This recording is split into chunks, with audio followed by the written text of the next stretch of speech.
Assalamualaikum warahmatullahi wabarakatuh.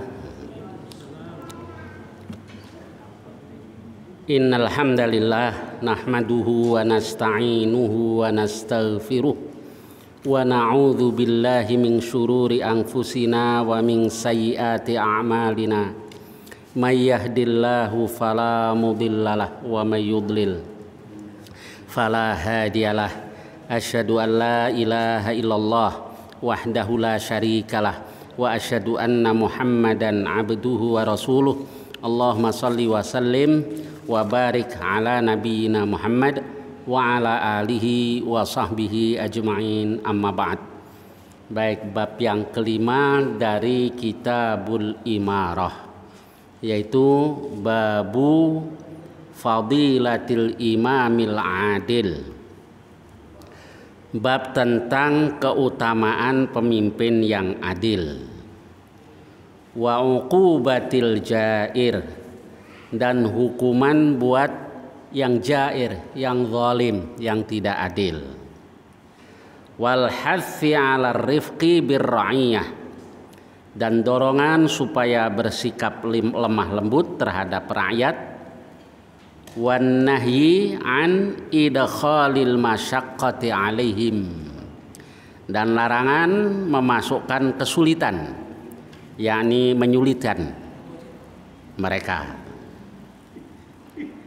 Baik, jadi yang akan kita bahas adalah tentang fadilah pemimpin yang adil dan hukuman buat pemimpin yang zalim. Pada kajian yang lalu kita sudah bahas tentang tamak terhadap kepemimpinan. Nah, tetapi yang sesungguhnya pemimpin yang adil juga ada fadilahnya, sebagaimana yang ada di hadis ini. Haditsu Abdullah bin Umar radhiyallahu anhuma.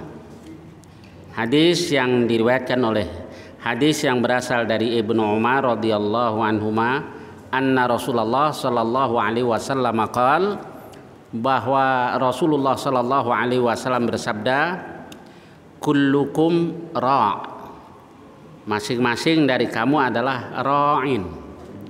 Jadi ra'in itu sebenarnya dari kata ra'a yar'a. Ra'a yar'a artinya mengembalakan.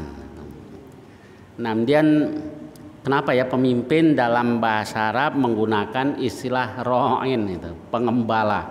Karena nggak asing itu buat orang Arab, buat orang Mekah, buat orang Madinah. Mereka biasa beternak dan mengembalakan kambing. Maka Rasulullah Shallallahu Alaihi Wasallam menggunakan istilah ra'in, dan begitulah yang biasa mereka pakai. Ar-ra'i asalnya sang pengembala, maksudnya sang pemimpin. Jadi kullukum ra'in, masing-masing dari kamu adalah pemimpin, pengembala, gitu. Famas'ul, nah yang beratnya di sini, lalu dia mas'ul, ditanya, dimintai pertanggungjawaban an ra'iyatihi, tentang ra'iyatih, rakyatnya, tentang yang dipimpinnya.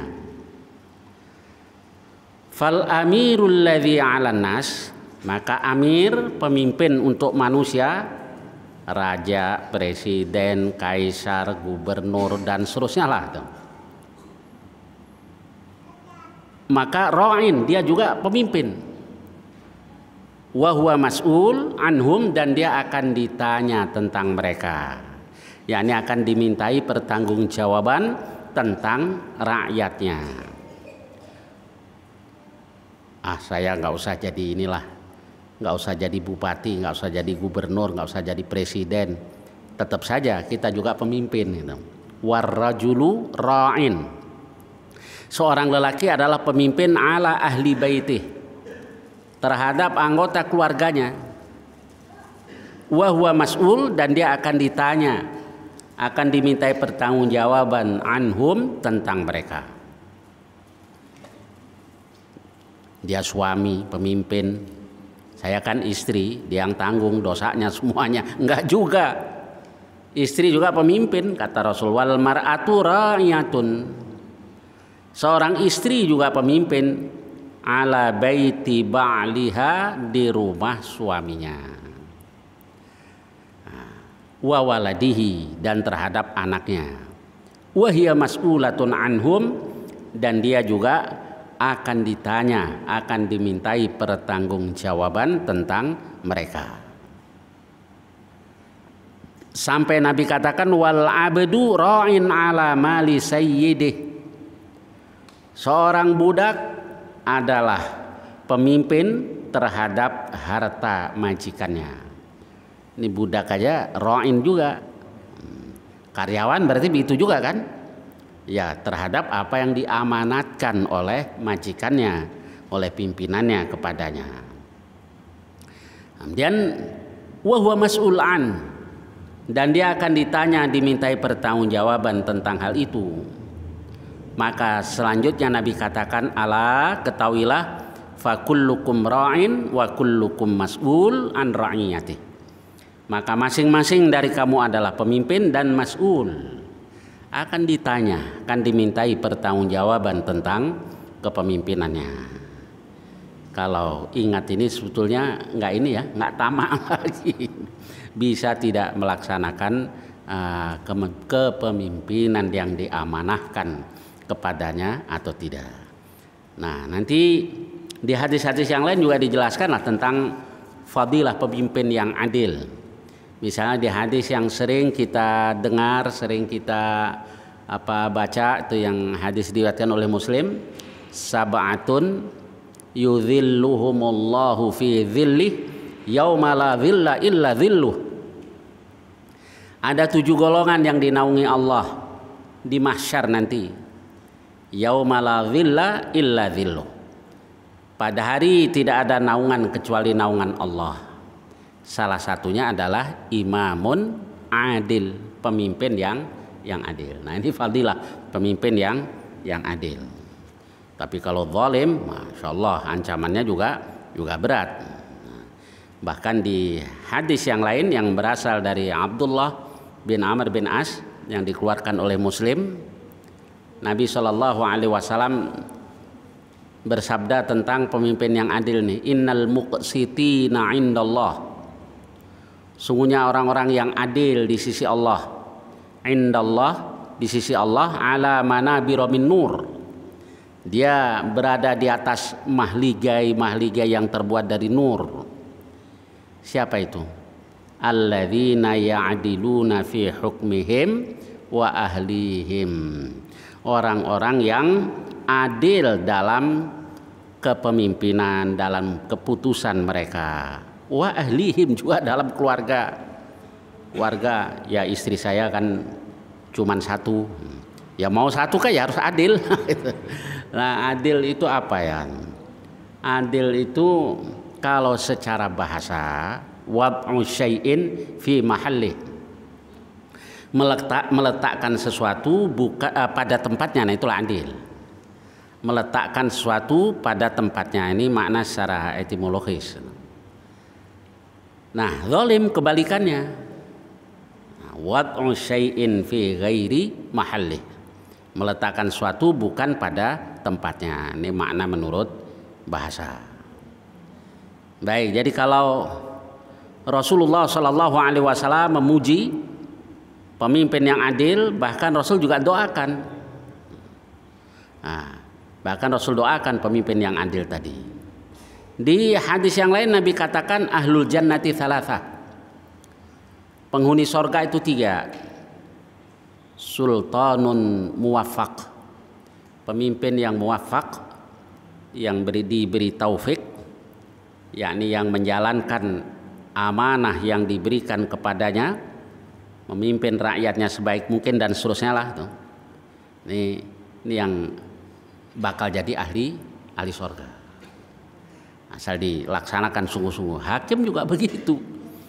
Di hadis yang lain al-qudah thalathah. Hakim itu ada 3, ithnani finnar, wahidun fil jannah. Yang 2 di neraka, yang 1 di sorga. Siapa yang di sorga? Yang di sorga itu hakim yang mengetahui kebenaran, dia putuskan perkara berdasarkan kebenaran yang telah dia ketahui. Nah, ini fil jannah. Ya, kalau ada hakim yang kayak begini, ganjarannya sorga. Cuma Yang banyak kayaknya yang dua ini ya. Nah yang dua ini kata Rasul, orang yang mengetahui kebenaran tapi dia putuskan perkara tidak berdasarkan kebenaran tadi. Nah ini finar, di neraka. Nah yang ketiga, hakim yang tidak tahu kebenaran dan memutuskan perkara berdasarkan kebodohannya tadi. Ini juga di neraka ya. Kalau belum tahu cari kejelasan dulu, jangan main putuskan saja. Baik. Nah, kita juga pemimpin ya. Mudah-mudahan kita jadi pemimpin yang adil terhadap istri kita, terhadap anak-anak kita. Baik, kemudian yang pertama tadi sultanun muwafaq. Yang kedua warajulun rahim. Orang yang penyayang. Jadi ahli surga itu waktu di dunia penyayang, bukan yang bengis, yang bukan pemaaf, pendendam, bukan yang seperti yang rahim, yang penyayang. Kan di hadis lain Nabi katakan irhamu mangfil art, irhamukum mangfis sama. Sayangi yang di bumi, nanti yang di langit akan sayangi kamu. Para malaikat juga akan menyayangi kamu. Kadang-kadang orang yang bengis itu sementara ya, sementara kayak nggak pernah kena petaka, nggak pernah kena musibah. Nanti kalau sudah waktunya Allah hukum dia, nggak bisa dia lolos dari hukuman Allah Subhanahu wa Ta'ala. Baik, rahim, raqiqul qalbi, yang hatinya lembut. Boleh saja orang memang karakternya beda-beda ya. Ada yang keras, bicara keras, tapi hatinya dong yang lembut. Cuma biasanya kalau hati lembut itu biasanya tampak di tutur kata dan tingkah lakunya. Kalau soal cara bicara keras, pelan, nah ini tergantung karakter dan kultur masing-masing lah. Ya kan ada juga orang yang begitu turun ayat yang wala tajharu lahu bil qauli kajahri ba'dikum li ba'd. Jangan kamu mengeraskan suara di hadapan Nabi seperti sebagian dari kamu mengeraskan suara di hadapan yang lain. Ayat itu turun, dia di rumah nangis saja karena dia nggak bisa ngomong pelan. Nabi tanya, mana si fulan ini? Ya Rasul, saya liatin, saya tetangganya. Begitu ditanya, kenapa kamu nggak ke masjid? Kamu ditanyakan sama Rasul. Ya saya ahli neraka. Nah, karena ayat tadi sudah turun. Kan ancamannya antahbata a'malukum wa antum la tash'urun. Bisa amal kamu habis, kamu tidak merasa. Dan disampaikan ke Rasul, oh ya Rasulullah ternyata begini nih. Dia emang bicaranya keras kan. Nabi katakan kasih tahu dia huwa fil jannah, dia di sorga. Ini yang lembut. Ini memang ada orang yang nggak bisa. Saya itu punya teman memang nggak bisa, berbisik pun nggak bisa. Ngomongnya kencang. Jadi kalau ke rumah saya itu berkali-kali, maafin ya saya, dari dulu udah tahu. Dia nggak bisa ngomong pelan, tapi hatinya kan lembut ya, raqiqul qalbi. Nah, lemah lembut tutur katanya, tapi hatinya sudah bengis. Nah, ini yang ada juga ya, ada juga sih tutur katanya lembut, tapi kalau nyindir orang kayak ngiris pakai silet. Kayak sembilu ada juga. Jadi yang diajarkan Islam itu lembut benar-benar dari sini. Bukan hanya lahiriah saja. Ya lembut dari hati. Raqiqul qalbi. Kata orang begini. Kata orang Arab itu. Kalau macan lagi senyum, itu berarti pertanda nih macan mau nyaplok. Nah, ini orang yang kelihatannya lembah lembut tapi hatinya bengis begitu. Baik, kemudian raqiqul qalbi li kulli dzi qurba wa muslim. Lemah lembut terhadap kerabatnya semuanya, wa muslimin dan terhadap setiap muslim. Yang ketiga, ahli surga itu wa afifun muta'affif dzu'iyal. Afif muta'affif, orang yang bersikap perwira. Ini enggak minta-minta. Nah, muta'affif dia berusaha itu. untuk jaga sikap tadi. Dzu'yal padahal dia punya keluarga, dia miskin, tapi tetap menjaga diri, tidak meminta-minta. Nah, ini yang kata Rasul di satu hadis nih termasuk ahlul jannah. Baik, jadi imamun adil, pemimpin yang adil, balasannya surga.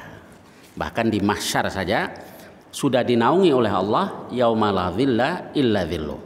Ketika tidak ada naungan kecuali naungannya. Ini yang adil, sungguh benar-benar adil dan baik terhadap rakyatnya. Bukan seperti nasihat Miko Machiavelli ya, yang nulis buku Il Prince, sang pangeran. Nasihatnya diantaranya pemimpin itu mesti terlihat baik, meski sebenarnya jahat. Bukan itu. Kalau Miko Machiavelli ya, tujuan menghalalkan segala cara itu kan dia yang katakan itu. Baik, jadi yang benar-benar baiklah ya sudah dicontohkan oleh Al-Khulafaur Rasyidun, Abu Bakar, Umar, Utsman, Ali. Kadang ini ya Pak, ketika kita ceritakan tentang Al-Khulafaur Rasyidun, kadang-kadang ya kan dulu mereka hidup sederhana begitu. Enggak juga. Kalau mau kaya bisa. Bisa. Dulu kan ada Imperium Romawi, Persia. Mereka hidup bermewah-mewah. Jadi kalau mau juga bisa, dan kekuasaan umat Islam sudah luas. Yaman, Syam meliputi ya Syria, Palestina, bahkan Mesir di zaman Umar sudah masuk di dalam wilayah umat Islam. Jadi kalau mau kaya bisa sebetulnya.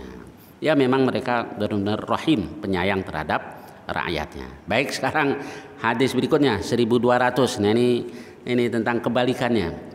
Haditsu Ma'qil bin Yasar anil Hasan. Hadis Ma'qil bin Yasar. Ma'qil bin Yasar itu sahabat Rasulullah Shallallahu Alaihi Wasallam. Anil Hasan, berasal dari Hasan, anna Ubaidullah ibn Ziyad ada Ma'qil bin Yasar fi maradih, bahwa Ubaidillah bin Ziyad menjenguk Ma'qil bin Yasar fi maradihi allati mata fi, dalam sakitnya di mana dia meninggal dalam sakit itu. Ubaidillah bin Ziyad ini gubernurnya si Yazid dari Bani Umayyah, gubernur muda, sombong, bengis, yang memimpin pembunuhan Husain. Ubaidillah bin Ziyad. Nah, sahabat Ma'qil bin Yasar sakit, dia datang menjenguk. Faqala lahu Ma'qil, lalu Ma'qil katakan, inni muhadditsuka haditsan, aku akan sampaikan satu hadis kepada engkau, sami'tuhu min Rasulillahi sallallahu alaihi wasallam, yang aku dengar dari Rasulullah sallallahu alaihi wasallam. Sami'tun Nabiyya sallallahu alaihi wasallam yaqul, aku dengar Rasulullah sallallahu alaihi wasallam bersabda, ma min 'abdin istar'ahu Allahu ra'iyatan, tidak seorang hamba pun yang Allah berikan kepadanya kepemimpinan untuk memimpin rakyatnya, falam yahudha bi nasihati, dia tidak meliputi rakyatnya dengan nasihatnya. Maksudnya dia tidak berikan nasihat, dia tidak memperbaiki umatnya, rakyatnya. Sebab dalam bahasa Arab nasoha yang sahu itu memperbaiki. Kayak kalau orang Arab katakan nasohtu thauba, itu bukan saya menasehati baju, enggak.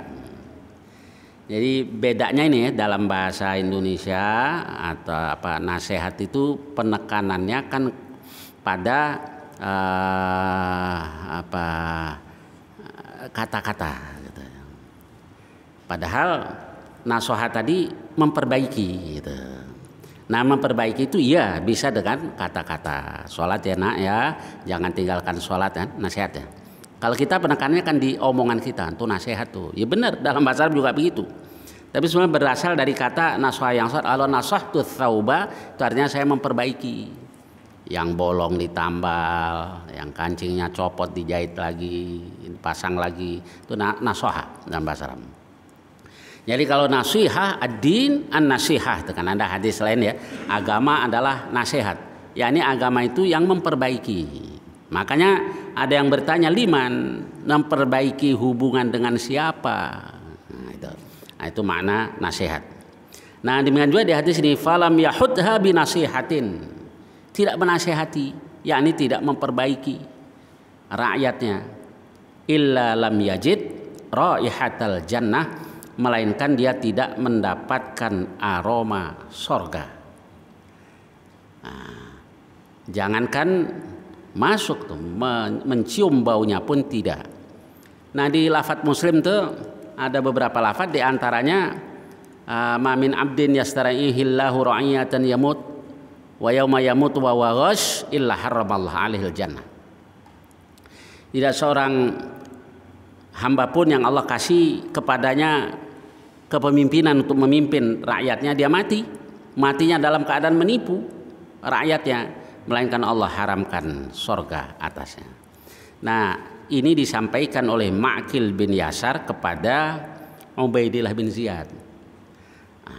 Di Sahih Muslim nanti dijelaskan lagi, kan udah disampaikan tuh hadis.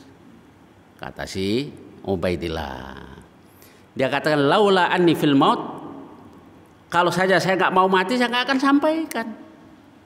Ma haddatsuka bih. Maksudnya begini, kalau kata Al-Qadhi Iyad tuh, lu mah kebangetan, bandel, dinasihatin juga bandel, percuma saya sampaikan nasihat ini. Tapi kalau saya nggak sampaikan, saya takut dosa karena saya mau mati. Jadi ada juga ya gubernur yang susah dia dinasihati, padahal yang menasihati sahabat senior. Jadi baik, kembali ke Pak Ubaidillah bin Ziyad tadi.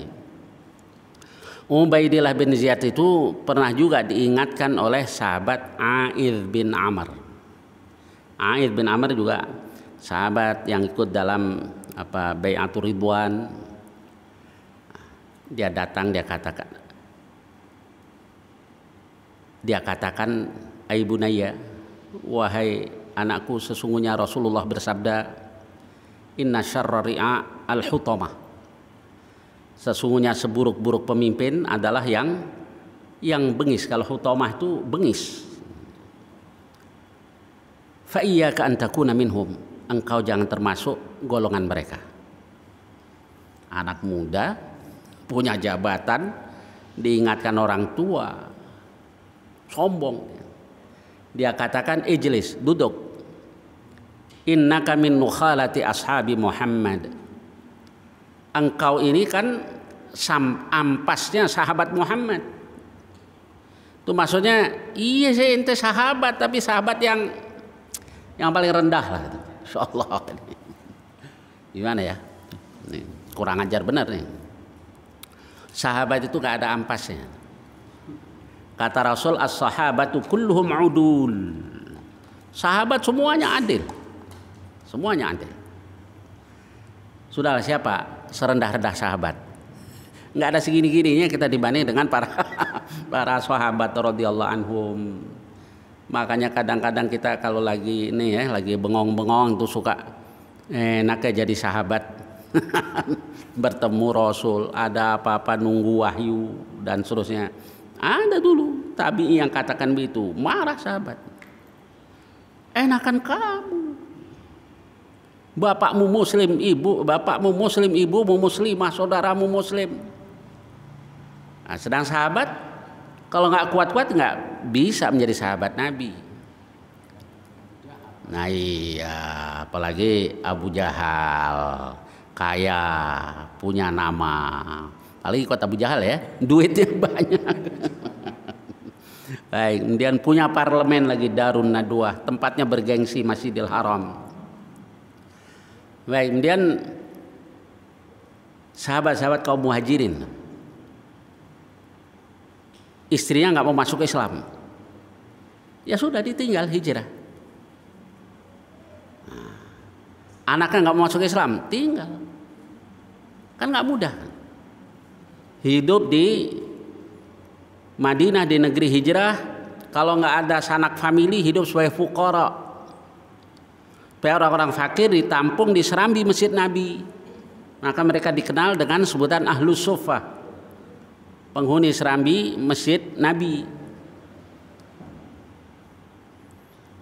Nggak kuat kalau kemudian model kita sih, alhamdulillah kita hidup di akhir zaman begini masih dianugerahi iman dan Islam. Kalau hidup di zaman Nabi belum tentu kuat model-model kayak kita.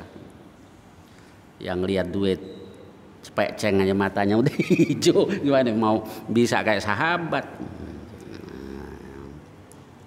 Baik, jadi luar biasa lah kalau para sahabat. Jadi sahabat yang nggak terkenal pun sudah luar biasa. Ya, saya baca biografi sedikit lah tentang biografi Abu Muslim Al-Khawlani. Abu Muslim Al-Khawlani itu kan jarang dengar kan ya. Paling yang satu lagi Abu Idris Al-Khawlani. Kalau Abu Muslim Al-Khawlani jarang dengar. Saudaranya. Dia itu dulu dipaksa untuk mengakui Al-Ansi sebagai Rasul. Khawlan itu wilayah satu daerah di Yaman lah, maka disebut Al-Khawlani itu. Atasyhadu anni Rasulullah? Kamu mau bersaksi bahwa aku utusan Allah? La asma, enggak, saya enggak dengar, enggak mau dengar. Asyhadu anna Muhammadar Rasulullah. Saya bersaksi bahwa Muhammad adalah Rasulullah. Dibakar deh. Dibakar dan enggak terbakar. Nah, itu yang dijelaskan oleh Ibnu Katsir, Imam Nawawi juga. Dan dia ke Madinah menyusul Rasul. Dia belum sampai ke Madinah, di tengah jalan Rasul wafat. Jadi nggak ketemu Rasul. Dan yang dia temui Abu Bakar. Dia duduk di sebelah Abu Bakar. Lalu datanglah Umar, dia duduk di sampingnya. Jadi dia diapit oleh Abu Bakar dan Umar. Setelah dia ceritakan itu, kemudian kata Umar, Alhamdulillahilladzi lam yumitni. Segala puji bagi Allah yang belum mematikan aku. Hatta ara fi ummati Muhammadin. Hingga saya lihat di tengah-tengah umat Muhammad ini ada yang fu'ila bihi kama fu'ila bi Ibrahim.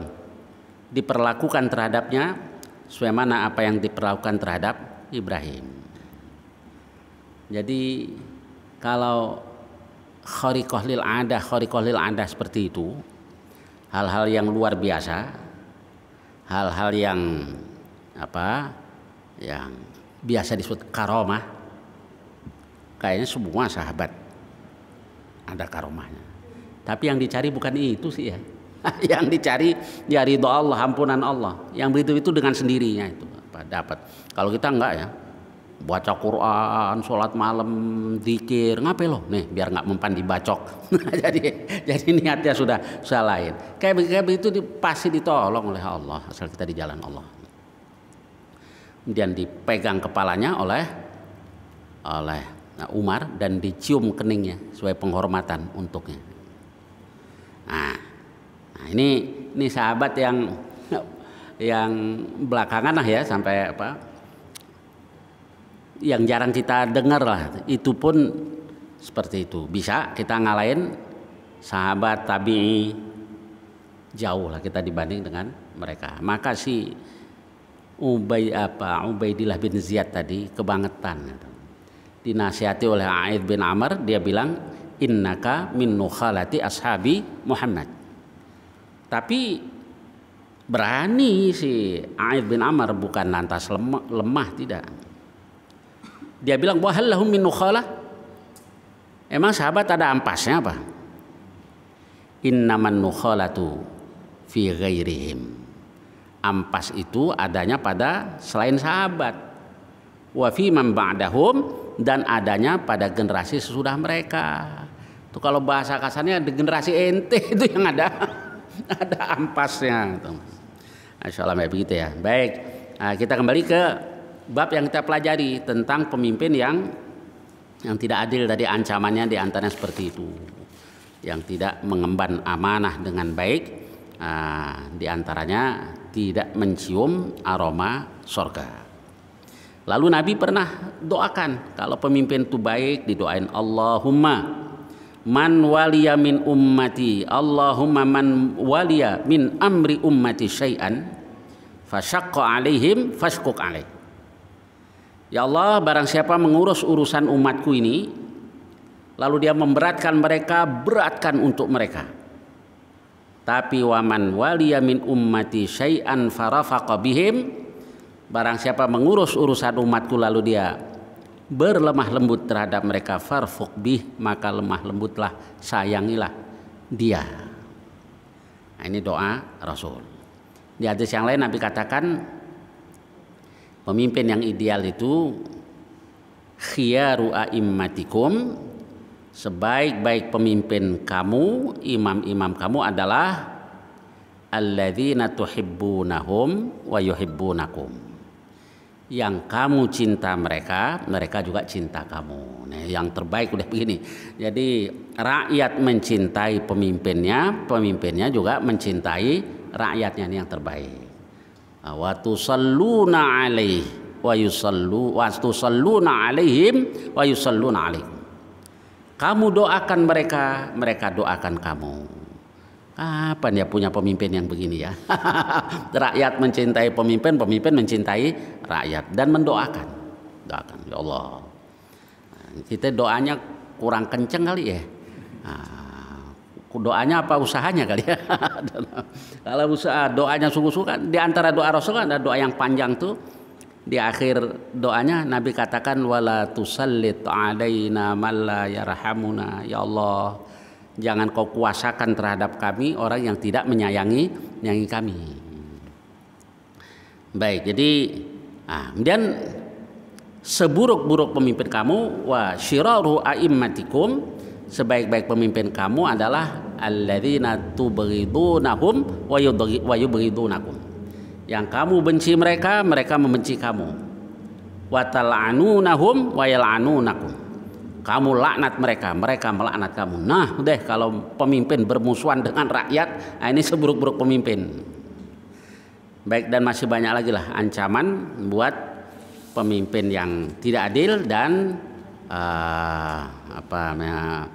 fadilah buat pemimpin-pemimpin yang adil. Baik, bab ke-6. Lanjutkan bab ke-6.